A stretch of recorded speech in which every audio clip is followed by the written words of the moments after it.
여러 가지 각설하고 시작하자. 저번 때 대리까지 얘기해서 지금 하나하나 안 해줘. 그냥 막 나가는 거야. 지금 중간고사를 우리가 향해서. 주체에 대해서 봤지. 이제 우리는 객체 2-63. 객체. 심판의 대상, 객체. 심판의 대상, 객체. 청구. 그 다음에 소속물. 막 이런 식의 용어가 막 나와.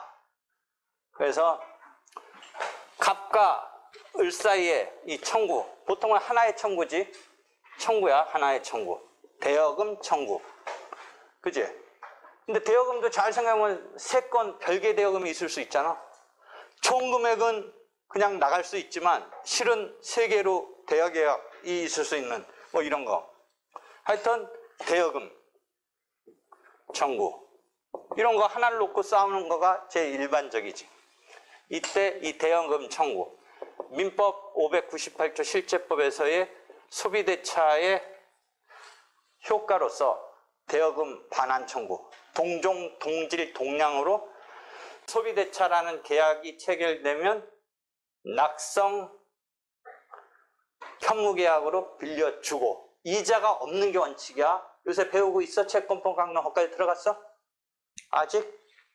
채권법 강론의 계약을 가면 전형계약 15개가 있어. 그런데 그 중에 이제 순서는 매매계약이 소비대차보다 앞에 있지만 우리가 제일 많이 하는 예가 소비대차. 그래서 낙성 현무계약으로 이자가 생기면 유상이 되지만 무상이야, 기본 틀은. 그런데 실제는 친구끼리는 무상이고 금융권 같은 데는 유상이지. 그래서 오히려 금융권 같으면 유상이 더 원칙인 것 같지만 기본적인 세팅은 무상이야. 이자 약정 없이. 그 대신 변제기가 지나면 반환해야 돼. 그래서 민법에 보면 동종, 동질, 동량으로 반환하라. 그 변제기가 지났음에도 변제하지 않으니까 결국 대여금 청구를 하는 거야. 그제? 그게 됐지? 대여금 반환 청구라는 이런 청구 하나를 놓고 싸운다. 그거야. 그러면 갑과 을이 요거는 손해배상 청구를 한다. 손해배상의 내용은 뭐 저번 때 얘기했듯이 뭐 교통사고로 갑자기 죽었을 때 불법행위에 의한 손해배상 또는 뭐 특이한 거지만 특허권 침해를 원인으로 한 손해배상 청구 또는 여러분이 계약을 이행하지 않으면 계약의 효력으로서 390조를 보면 민법 390조 계약 책임 불이행은 계약을 했으면 이행하라고 그 계약 내용에 따라서 이행을 시키지만 실제 현실적으로 안 되면 손해배상으로 간단 말이야. 모든 이 법률 관계는 결국 손해배상으로 갈 수밖에 없어. 그 직접적인 타깃이 된 행위를 하라. 그게 이제 기본이겠지만 소비대차 같은 건 애초부터 돈을 받는 거지만 다른 거 생각해보면 계약의 경우는 이행을 청구하고 반대는 돈을 받는 물품대금 달라는 청구 등이 이렇게 쌍으로 있고 그런 등등 있는데 하여튼 그 성질이 비금전적인 관계더라도 금전이 아닌 관계라도 결국은 책임을 물으려면 손해배상으로 가는 경우가 많아. 곧바로 비금전적인 거를 곧바로 계속 유지하면 나중에 집행하려고 갈 때 대체 집행이나 간접 강제나 여러분이 이제 민법에서 배우는 그런 것으로 집행할 수 있는 여지가 있는 영역은 있지만 대부분 금전 채권으로 바뀌어. 그러니까 손해배상 청구의 실질을 보면 여러분이 잠깐 생각 못할 수 있지만 계약 책임을 이행하지 않으면 손해배상 청구로 갈 수가 있어.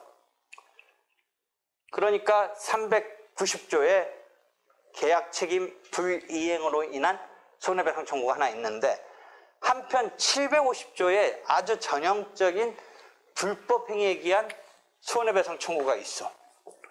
그러니까 저번 때도 한번 얘기했듯이 민법의 그 청구를 발판으로 해서 우리가 소송을 하는 거야. 그때 코카콜라에 뭐 그 상당히 먹으니까 건강에 해치니까 어쩌고저쩌고 그런 문구 넣어달라. 문구 넣어달라는 청구는 이 사람한테 안 생겨. 그죠? 또 뭐 이건 조금 다른 차원이었지만 환경권이라는 헌법에 추상적 규범이 있지만 터널 착공을 금지시키는 그 환경권을 바탕으로 자기가 뭔가 인격적이든 실질적인 뭐 소음이든 뭐 어떤 피해를 입어서 손해배상 청구하는 것까지는 좋은데 그 사전에 그런 거 하지 말아라고 하는 청구권이 민법 어디에 있느냐에서 거기서 조금 난항이야. 그래서 혹시 그런 거 봤어? 자연방위권, 뭐 자연권 뭐 그런 데서 찾으려고 그래. 뭔가 청구가 있어야 그런 행위를 상대방한테 청구할 수 있는데 그게 문제되는 그런 것 등을 얘기했는데 대부분 우리가 지금 다시 돌아와서 얘기하는 건 이런 청구, 민법, 상법 등의 실제법의 청구 근거가 있어서 그걸 그 요건에 따른 효과로서 이 청구를 하게 되는 거야. 그런데 지금 왜 390조, 민법 390조의 계약책임 불이행을 했고 민법 750조의 손해배상 청구를 했냐면 요게 여러분 민법에서 혹시 그런 거 배웠어? 청구권 경합, 법조 경합 배운 적 있어? 지나간 범위야? 아니면 안 왔나? 안 왔다고 하고 싶어? 지나갔는데 채권법 아니면 민법 청취 어디선가 했을 거야. 이런 청구권이 경합되는 말 자체가 청구권이 경합이라는 게 어떤 두 개를 전제로 한 용어 사용이잖아. 그런 실제법의 개념을 그대로 소송법에서 하나의 단위로 포착하는 것을 소송물 이론이라고 해서 구소송물 이론을 실체법설이라고 그래. 실체법설. 그런데 우리 소송법은 신자가 붙은 거는 소송법 독자적으로 하려는 거야.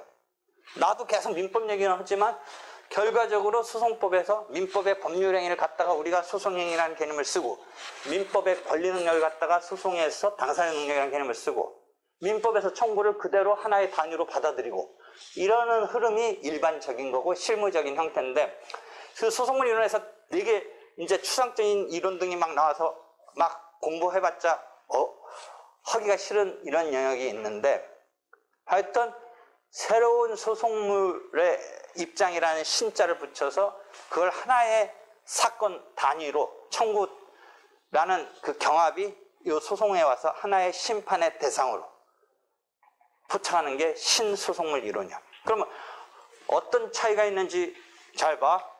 390조, 750조의 예를 들어서 마을버스 타고 가다가 갑자기 운전사의 부주의로 다쳤어. 그러면 그쪽에 과실로 내가 다쳤으니까 손해배상 청구를 해야 되는 상황까지 왔을 때 어떤 조문 갖고 손해배상 청구할 것 같아? 390조 계약책임 분리행위인데 무슨 계약이야? 그게? 운송계약. 그러니까 민법에는 운송계약은 없고 뭐 상법에 운송계약인데 기본적으로 했던 그런 계약의 분리행위 누구에게 있었던 거야? 그럼 기사한테만 청구할 거야? 기사 뭐 사실은 뭐 기사도 잘못한 직접적인 주체이긴 하지만 거기서 너무 막 고단하게 뭐 노선을 배정했다든지 또는 차 자체에 결함이 있었다든지 또는 운전수가 잘못은 했지만 어떻게 본다면 그 관리회사, 고용한 회사 이게 더 재산적으로 있잖아? 그러니까 그 운전수를 책임을 묻는 경우도 있지만 보통은 그 운수회사를 물어. 둘 다 같이 물을 수도 있어. 둘 다 같이 물으면 피고 측에 뭐야? 운전수 회장, 운전수와 해당 회사를 물면 피고 측의 공동소송이 되는 거야. 공동피고가 되는 거야. 되겠지? 그럼 막 계속 변형을 일으켜. 다시 이번은 1대1만 상정해. 회사이든 그 운전수든. 청구는 지금 390조 잘 이야기했어. 운송계약 내지는 뭔가 날 태워다 달라. 잘 태워다 주는데 내가 요금이 치렀으니까 안전하게 태워다 달라. 그것을 거기서 뭔가 미스를 낸 거지. 그런데 지금 390조 말고 뭐를 하나 더 얘기할 수 있어? 벌써 빤히 보이는데 750조 본래 가해 행위 내가 손해 그 가해자의 고의가실 그 다음에 인과관계 등등을 요건으로 해서 불법 행위에 기한 손해배상 청구를 할 수 있는데 자, 두 개가 구소송물 이론에 의하면 두 개의 사건이야. 그치? 그 두 개의 사건으로 본다면 요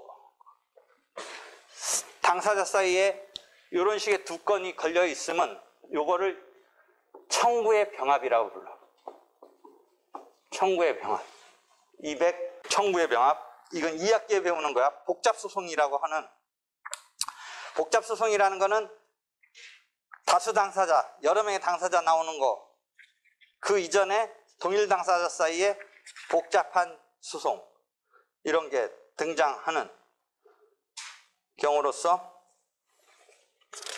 253조네. 253조. 조문이 잘 생각해봐.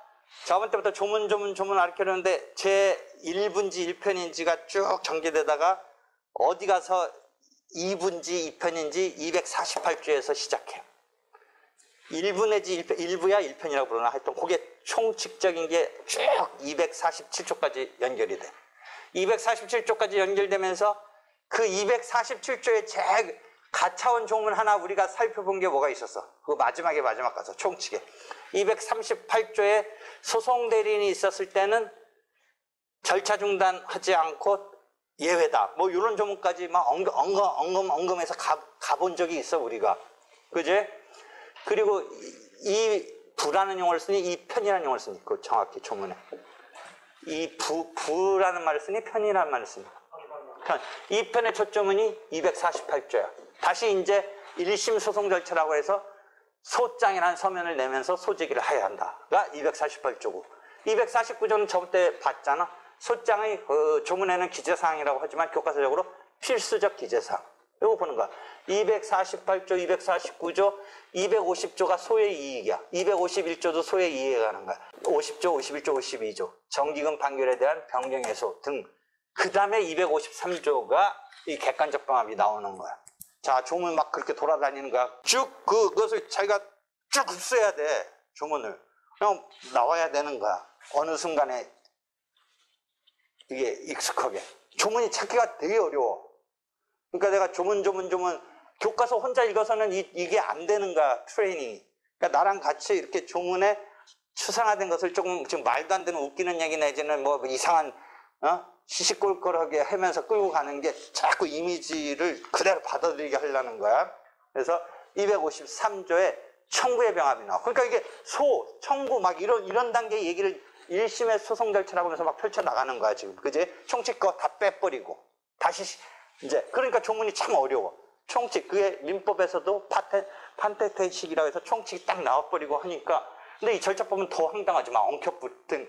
이거를 그래도 가장 일목요연하게 어떻게 교과서적으로 구현해낼까를 하는데 정통적인 교과서는 다 이제 획일적인 그 틀이 똑같이 있는데 내가 이거는 정통적인 교과서가 아니라 강의용 교과서니까 막 그걸 풀어 헤친 거야. 그래서 여러분이 볼 때는 오히려 짜증날 수도 있어. 뭐 다 그렇게 가르치는 나 혼자 지잘났다고 이렇게 가르치는 거.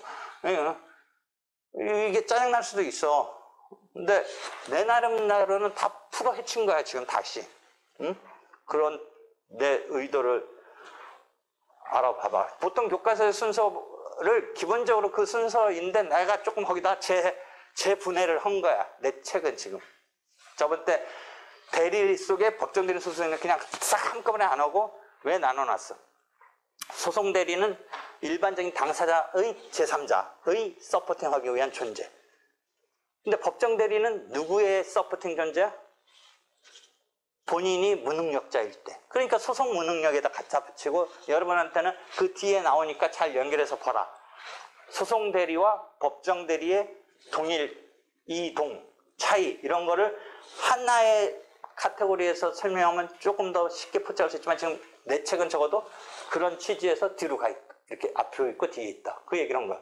자, 그럼 소송 대리는 조문에서 변호사 대리원칙 등을 87초에서부터 시작하고 있는 대리인의 소송 대리 조문에서 시작하는데 같은 교과서적으로 보면 같은 대리인데 법정 대리는 어디서 설명하고 조문이 있는 거야? 잘 봐봐. 왜 그걸 가지러 놓으면 같이 대리 속에 소송 대리와 법정 대리가 그 파트 속에서 나와야 되는데 법정 대리는 눈 씻고 봐도 소송 대리인처럼 87조 앞에 그 한 챕터가 주어지지 않은 것 같은데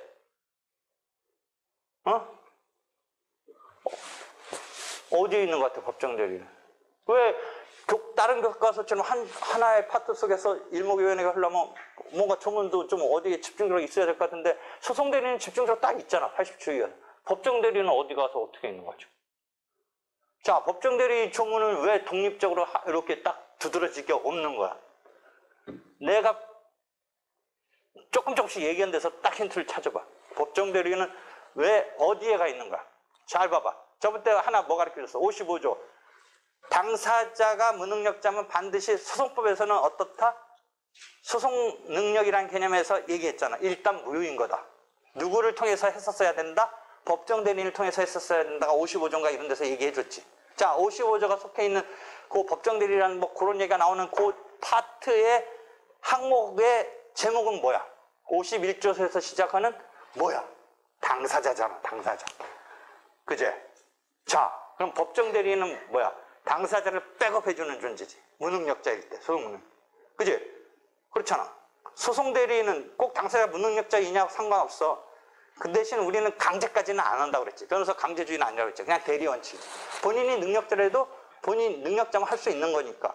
근데 남을 대리로 내세우려면 변호사 대리 원칙이라고 87조를 하고 있잖아.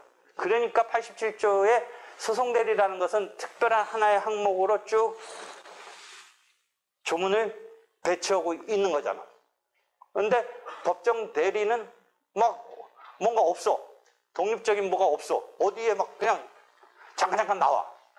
어디에 나와? 당사자 속에서 잠깐 나와. 이해하겠어, 이제?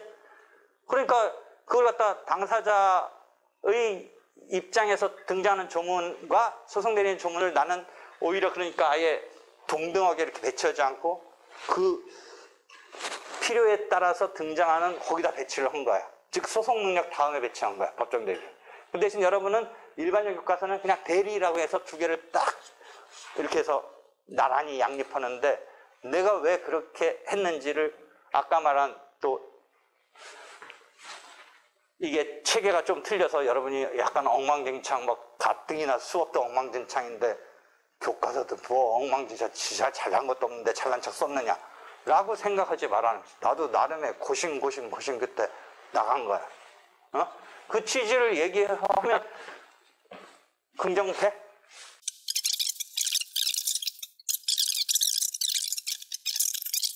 다시 왜 조문이 그렇고 교과서가 이렇게 저렇게 이렇게 좀 고 배치가 좀 일반적이지 않느냐 그 이야기를 해주는 거야.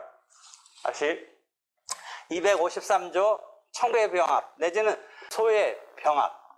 그러니까 이때는 소라는 말도 쓰고 청구라는 말도 쓰고 그게 말하면 다 조금씩 틀려. 그리고 막 그 얘기를 하려면 너무 관념적이야. 나도 설명도 잘 안 돼. 근데 그냥 엇비슷하게 그냥 말하는 거야 우리가. 이게 오니까 구소송물 이론에 의하면 청구의 병합이니까 그러니까 구소송물 이론에 의하면 청구권 자체 하나하나를 두 개로 복수로 보니까 병합이란 요 용어가 나오는 게 이해가 되지. 한편 신소송물 이론에 의하면 병합이란 말이 나오는 게 아니라 하나의 청구야. 그냥 하나의 청구인데 그럼 이 두 개가 뭐냐? 청구 속에서의 서브 개념인 공격 방어 방법이 두 개인 거야. 자, 구별해봐. 구소송물 이론에서는 청구라는 단위에서 복수야.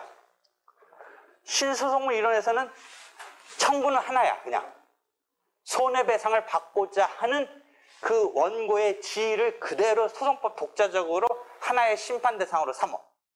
구소송물 이론은 실체법의 청구를 갖고 삼으니까 390조에 의한 게 하나가 나오는 거고 750조에 의한 게 하나가 나오는 거야.